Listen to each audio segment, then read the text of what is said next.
Bharat is ready with a plan for Theatre Command and will conduct training for the same at the Combined Operational Review and Evaluation or CORE program that will begin on Monday, ladies and gentlemen. The program is being conducted by the Headquarters Integrated Defence Staff or IDS and is being seen as a major step in advancing the long-awaited theaterization reform. Government sources have told CNN News 18 and our Security Affairs Editor Manoj Kumar Gupta getting us these details that in case of a Western adversity, a Western command with the Army, Navy and Air Force, and for the northern borders, a command where all three forces are included, and one which is Maritime Theatre Command, which is 5,500 to 6,000 kilometers spread, and one specific avenue or area has also been created for the coastal security and coastal combat. This is what sources have added. They've also said that all three forces need simultaneous coordination, and for that it was required for Bharat to match pace with the world, which is also entering unified command kind of a format. Sources have said that Northern Command is in a flux currently because of conflict zones or multiple conflict zones, and no, there is no stability. But that this load is also now going to be distributed between the Western and the Northern Theatre Command. Joining us now is Lieutenant General Rakesh Sharma, former Adjutant General and also GOC Ladakh of the Indian Army. Namaste and Jai Hind, sir. Your thoughts on the unified command?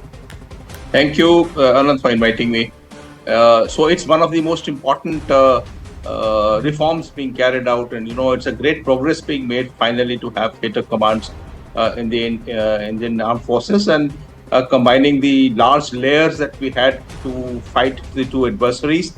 I think we have moved ahead and we have moved in the right direction. The presentations being carried out in Lucknow recently would have clarified to the political and the bureaucratic hierarchy how this is to be executed.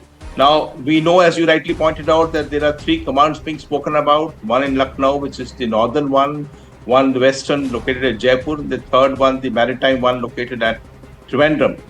However, the fine print, Anand, is not exactly come out as yet, and we'll have to see how the whole thing will be operationalized as time passes. Because each of the wings of the armed forces, they are also very, very heavily set and regimented in their ways. So how will this entire fluidity come? A certain level of malleability and also mixed command structure will come through. It's not going to be easy. So I agree with you. It's in fact, I would say that it's after the decision is arrived at, it's an uphill task. From hereafter, it may take about years altogether to actually match up. The Americans are still at work on the same thing which they had done for about 20 years ago. So the fact of the matter is that it has to be seen as there is a cultural difference between Army, Navy and the Air Force. It's not only the headquarters that are going to match up.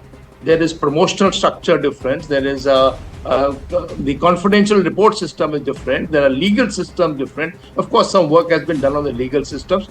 So, the whole match is not exactly creating a theatre command. It's starting, even the communication. One of the major issue is, how do you pick up a phone, or how do you pass a data from the Army to the Navy and the Air Force on a tactical level, at a battalion level and at a command level, or at a Army headquarters level? All these communication systems have to be matched up. So it's an uphill task hereafter once the decision is arrived at. Now, rank and seniority will also matter. Who leads who? Will that also cause a certain level of friction? Or do you believe that's not such a pain point? Pain, it will cause pain.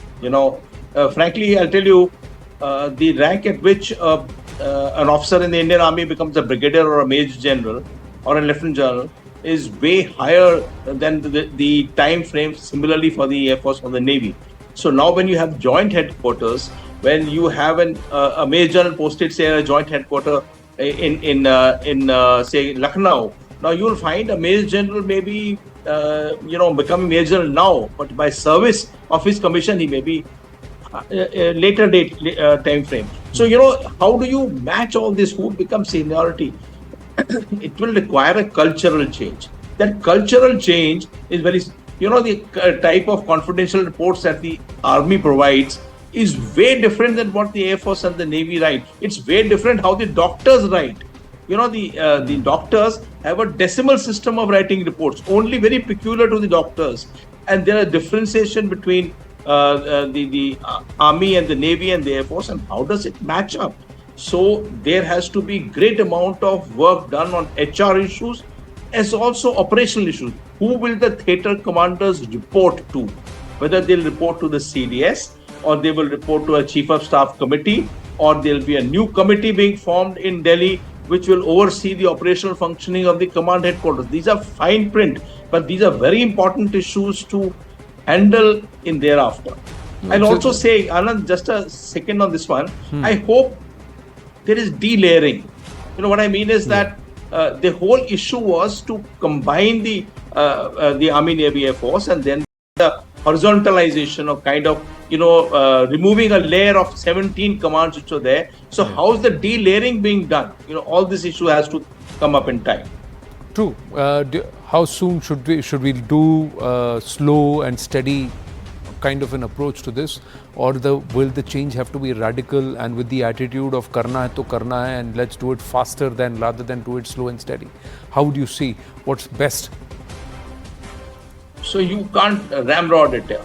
The fact is that last 2 years or 2.5 years, even when General Bipin Rawat was around and now when General Anil Chauhan has been there have been huge lot of meetings and study groups of the joint services meeting and of various types discussing various issues. So a substantial work has been done, and I am given to understand 3-4 months ago the three chiefs and the CDS got together and signed a basic document accepting how this whole thing will move forward. So there is a basis already being carried out, and cross postings to Army, Navy, Air Force have some way started off. So there is a progress already made on this score, and now when the government approves it and announces it, then they'll have to recreate the systemic to execute all that has been decided, which is by itself a very long drawn process. I would say it could take 2 years, maybe 3 years, maybe 5 years.